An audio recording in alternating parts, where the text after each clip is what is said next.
7h30, les élèves sont déjà nombreux dans la cour du lycée.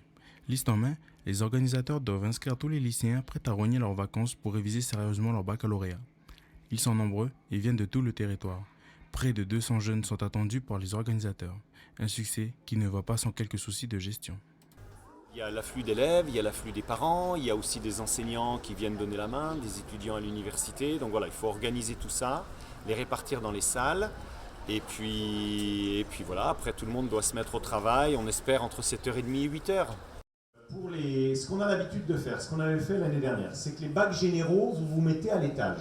C'est-à-dire le bac S, le bac L et le bac ES, vous avez les 3 salles du haut. Pendant 15 jours, je vais travailler avec eux, je ne vais pas être payé, mais ça ne me pose pas un problème, tout le contraire, c'est une façon d'aider aussi.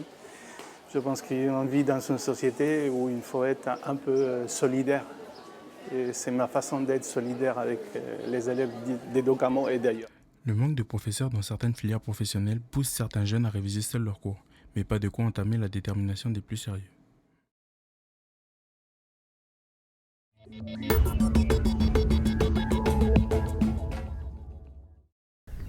Le plan sécheresse est un dispositif d'aide aux éleveurs. Il a pour objectif de remédier au manque de nourriture qu'ils peuvent rencontrer lorsque les conditions climatiques sont rudes. Au-delà de cet aspect, l'ambition du programme est également d'éviter les effets néfastes que cela peut engendrer sur les cheptels calédoniens, à savoir la diminution du taux de reproduction chez les bêtes et la décapitalisation des troupeaux. Ce programme a 2 phases. Une phase préventive avec le plan foin, qui incite les éleveurs à anticiper la sécheresse en réalisant des stocks de nourriture, et une phase d'action. Lorsque le stock réalisé pour passer l'été n'est plus suffisant, l'agence rurale prend en charge 50% du prix de certains aliments. Ceux n'ayant pas anticipé la sécheresse en intégrant le plan foin ne pourront pas prétendre à la phase d'action.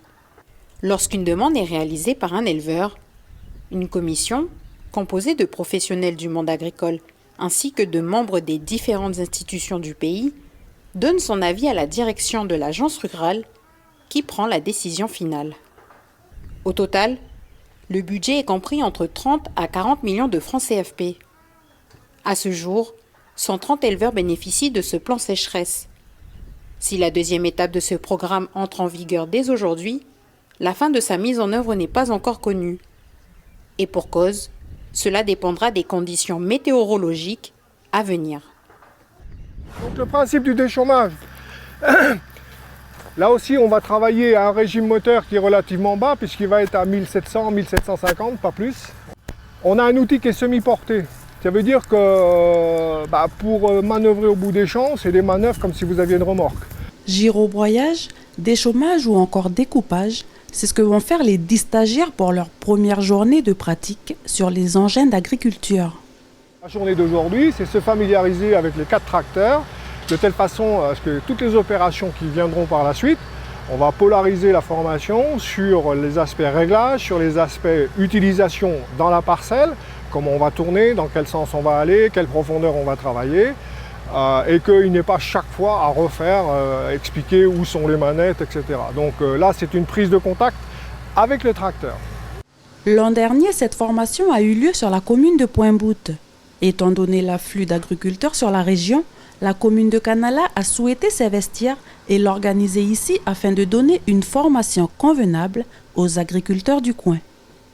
On regarde les statistiques, 90% des gens qui se sont déplacés sur Pointe-Boute pour se former à ce type de travaux sont de l'ETH Sud-Bigné. Donc il y avait une justification pour que la commune s'implique puisque les chiffres en parlaient. La formation se déroule sur 10 jours avec plusieurs phases d'apprentissage. Parmi ces 10 stagiaires, il y a plusieurs catégories. On a des agriculteurs qui veulent s'installer, équipés. On en a qui sont déjà installés et équipés, donc qui viennent se perfectionner. Et ensuite, on a des personnes qui sont susceptibles de devenir agriculteurs. Ce qui m'a intéressé là, ça peut me servir plus tard. Voilà, si je veux me lancer dans un projet, je veux prendre un tracteur, voilà. C'est pour ça que j'ai choisi je voulais faire cette formation. Comme ça va avoir plus de connaissances sur les matériels. Voilà. Voilà, au niveau des mécaniques, tout. Comment savoir faire travailler un tracteur. Voilà. En novembre prochain, Gabriel et ses camarades auront une formation mécanique sur les engins d'agriculture, ici, sur la commune de Canala.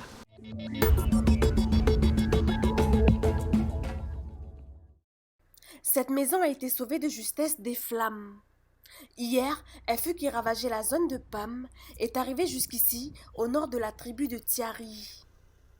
Dans cette tribu, les habitants font très attention à ce fléau. Ça fait des années que ça n'a pas été brûlé. Enfin, on fait attention, nous, on appréhende le feu. Donc voilà, il a fallu qu'on brûle et puis il y a un vent d'ouest.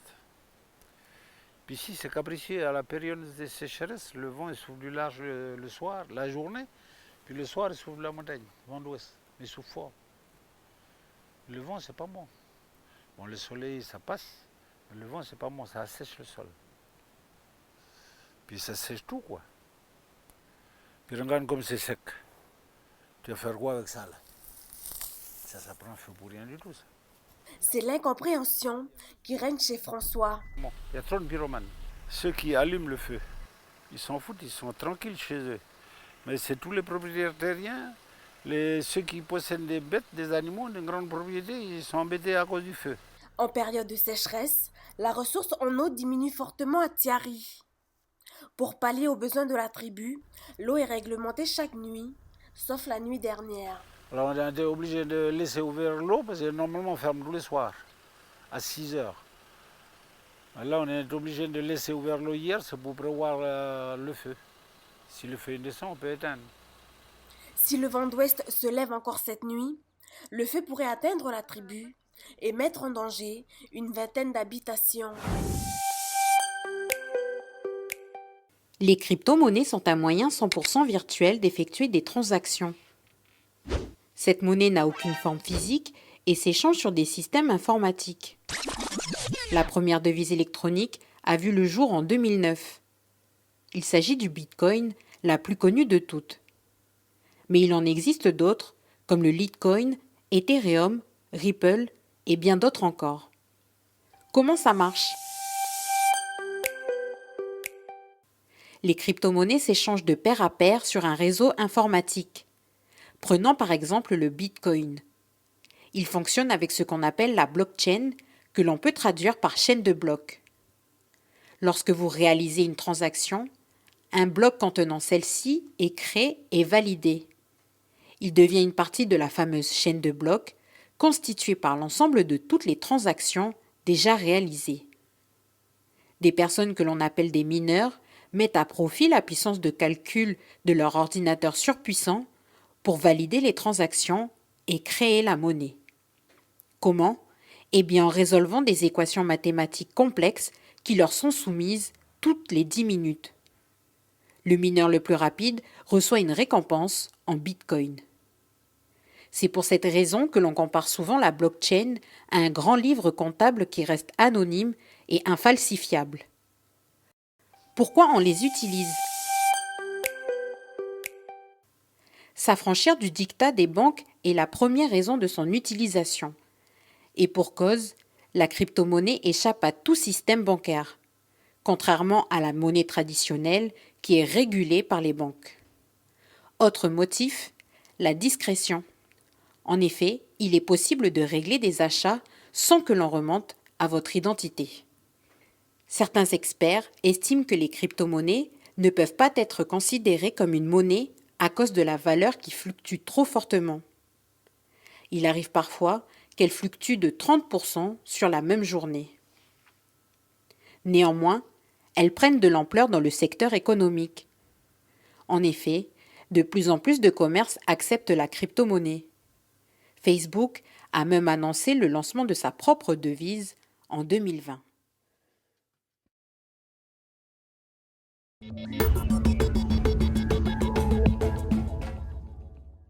Donc il y a des personnes de la CAPA, des personnes de la Banque alimentaire d'Orcas et des personnes de la RAPSA. Donc merci à l'agriculteur qui nous accueille, à Thierry qui nous accueille, qui nous ouvre ses champs. L'idée aujourd'hui, c'est du coup de ramasser un maximum de résidus de récolte qu'il n'allait pas vendre, qu'il allait laisser dans les champs.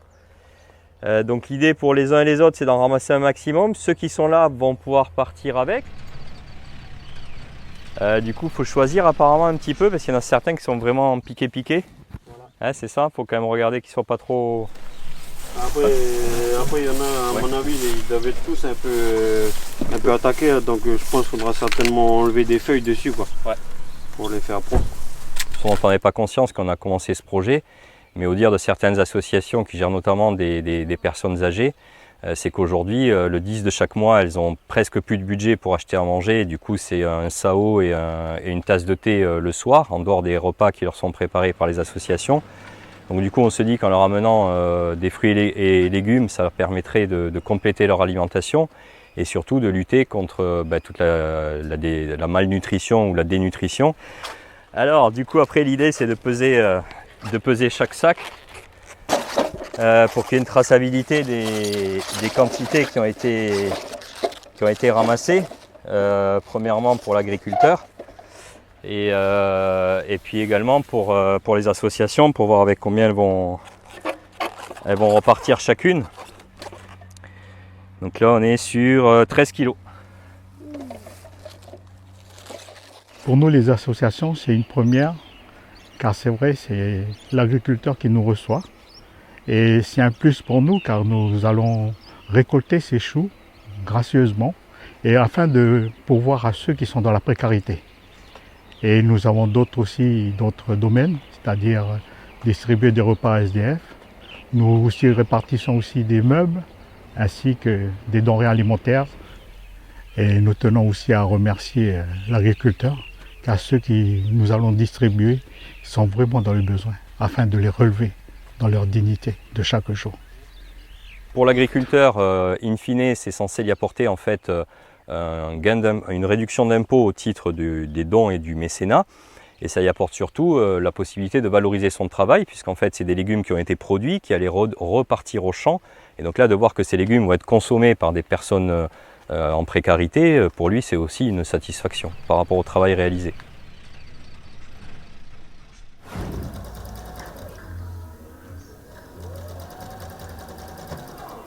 Voilà, la robe elle est prête.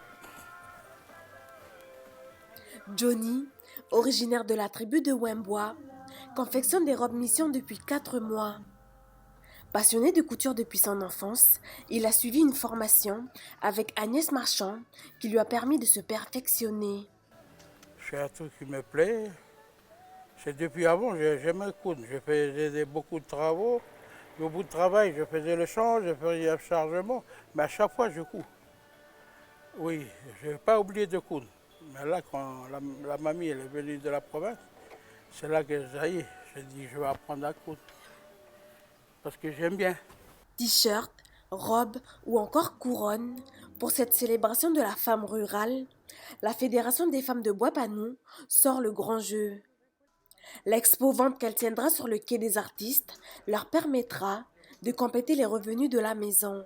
Parce que c'est très important de participer à la journée de la femme rurale.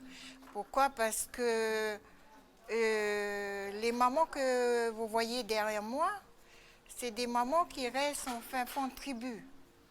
La formation qu'ils ont eue leur permet de gagner de l'argent quand même. Tous les jours, 3 000 ou 4 000 francs, tous les jours. Pour calculer ça en fin de semaine, il y a combien?